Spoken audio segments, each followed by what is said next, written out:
सगळ्यात आधी ठाण्यातल्या मतदारांचं मनापासून अभिनंदन करतो. म्हणजे निवडणूक लढायच्या अगोदरच 7 शिवसेनेचे नगरसेवक बिनविरोध निवडून आले. त्यांचं मनापासून मी अभिनंदन करतो. आणि तुम्ही सांगितल्याप्रमाणे यामध्ये 6 लाडक्या बहिणी आहेत, मेजॉरिटी आहे. त्यामुळे लाडक्या बहिणींचा जमाना आहे.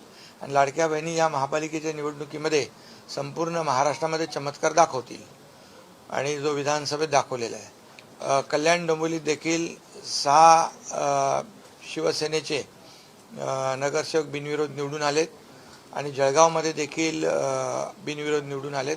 अनेक महापालिकांमध्ये शिवसेना भाजपा युतीचे अनेक नगरसेवक बिनविरोध निवडून आलेले आहेत. मी त्यांचं सगळ्यांचंच मनापासून अभिनंदन करतो. ठाण्यामध्ये मला वाटतं पहिल्यांदाच झालं काय एवढे लोक बिनविरोध आलेत.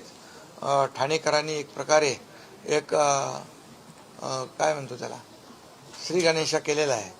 विजयाची सुरुवात ठाण्याने केलेली आहे आणि म्हणून ठाणे महापालिकेवर महायुतीचा भगवा जो धर्मवीर आनंद दिघे साहेबांनी फडकवलेला आहे तो महायुतीचा भगवा येत्या 15 तारखेला फडकणार यामध्ये कुठलीही शंका बाळगण्याचं कारण नाही आणि त्यामुळे त्याचीही नांदी आहे.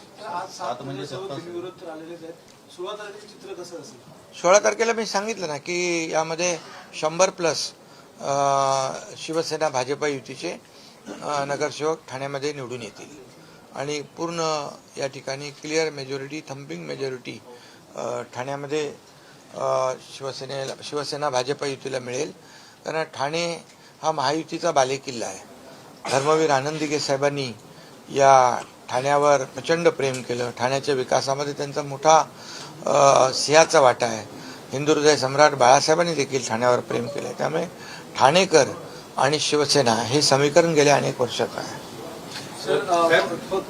आणि कल्याण डोंबिवलीत देखील खासदार डॉक्टर श्रीकांत शिंदे यांची जी काही व्यूहरचना आहे त्या माध्यमातून देखील तिकडे बिनविरोध झाले.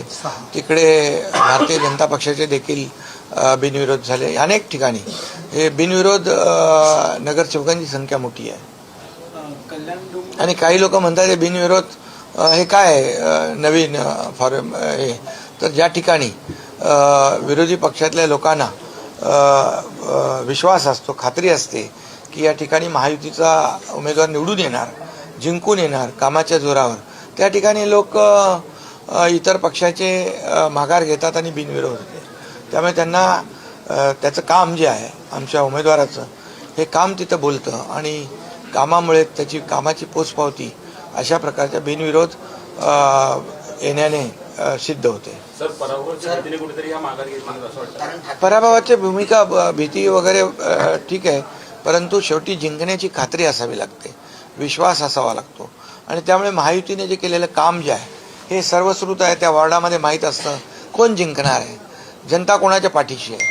आणि त्यामुळे अशा प्रकारे बिनविरोध होण्याचा जो काही प्रकार आहे, बिनविरोध होण्याची संख्या जी जास्त आहे ती वाढते. अनेक ठिकाणी काँग्रेसने माघार घेतलेली दिसते आहे. काँग्रेसचा पूर्णपणे शिवसेनेला पाठिंबा कारण महाविकास आघाडीमध्ये फूट पडल्यानंतर काँग्रेस कुठेतरी महाविकास आघाडीवर नाराज होती आणि त्यामुळेच शिवसेनेला पाठिंबा देण्याच्या हिशोबाने त्यांनी माघार घेतली अशी चर्चा ठाण्यामध्ये सुरू. आता कोण कोणाला पाठिंबा देईल ते तर ते निवडणुकीत कळेल ना. पण आम्ही महायुती म्हणून तुम्हाला मी सांगितलं ठाण्यामध्ये 100+ जागा आम्ही जिंकणार.